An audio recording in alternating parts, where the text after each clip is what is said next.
मुझे वोट दे दो, नहीं कहा। फिर उसके बाद जब उस शख्स को वोट नहीं दिया, उसने आपसे वोट नहीं मांगा, उसके बाद जब दादरी में अखलाक को मारा जाए तो कौन बोलता है? जब हाफिज जुनैद को दिल्ली में मारा जाए तो कौन बोलता है? जब राजस्थान में पहलू खान को मारा जाए तब कौन बोलता है? जब झारखंड में तबरेज अंसारी को मारा जाए तब कौन बोलता है? बैरिस्टर असदुद्दीन ओवैसी मेरे दोस्त, आपकी शरीयत में जब मुदाखलत हो रही, आपकी शरीयत को बदला जा रहा, उस वक्त 25 मुसलमान एमपी मौजूद थे सदन के अंदर। अकेला बैरिस्टर असदुद्दीन ओवैसी एक एमपी ऐसा था जिसने मुखालफत की। क्यों मुखालफत की? मुसलमान तो 24 और भी थे, क्यों नहीं कर सके? उनके दिल में, उनके जहन में आपकी और मेरी मोहब्बत नहीं थी।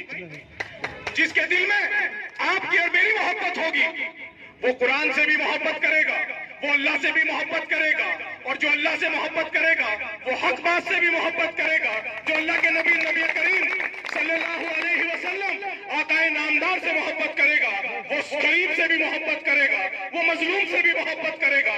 मेरे दोस्तों, उस शख्स के अंदर वो दर्द है जो उन 24 एमपीओ के दरवाजे पर गया और जाकर कुंडी बजाई और बजाकर कहा कि देखो, सियासत में इख्तिलाफ है, तुम्हारा और मेरा इख्तिलाफ रहेगा। जब चुनाव आएगा तुम मेरी मुखालफत करना, मैं तुम्हारी मुखालफत करूंगा, लेकिन ये शरीयत का मामला है।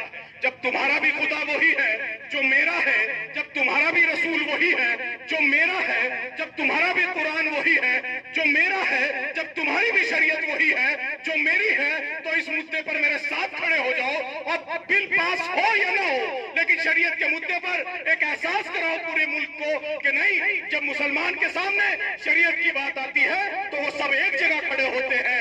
ये एहसास कराने के लिए हमारा कायद बैरिस्टर असदुद्दीन ओवैसी दर गया, हर एक एमपी के घर पर गया। जानते हो क्या कहा? कांग्रेस के एमपी ने कहा कि मेरी पार्टी ने मुझे टिकट नहीं देगी, किसी ने कहा मेरे हिंदू भाई मुझे वोट नहीं देंगे, किसी ने कहा कि मुझे जीत नहीं पाऊंगा, मैं हार जाऊंगा, अगली बार मैं चुनाव नहीं लड़ सकूंगा। सबने कुछ ना कुछ बहाना बनाया। और मेरे दोस्तों, जिस कायद का मैं जिक्र कर रहा हूं, जिस कायद की मैं पैरवी यहां खड़े होकर कर रहा हूं, उसकी लड़की का निकाह उस दिन था, घर की सबसे पहली बेटी की शादी उस दिन थी जिस दिन 3 तलाक का बिल पास हो रहा था। वो अपनी लड़की के निकाह में शरीक नहीं हुआ। 3 तलाक की शरीयत के इस बिल पर अकेले खड़े होकर 543 के ऐवान में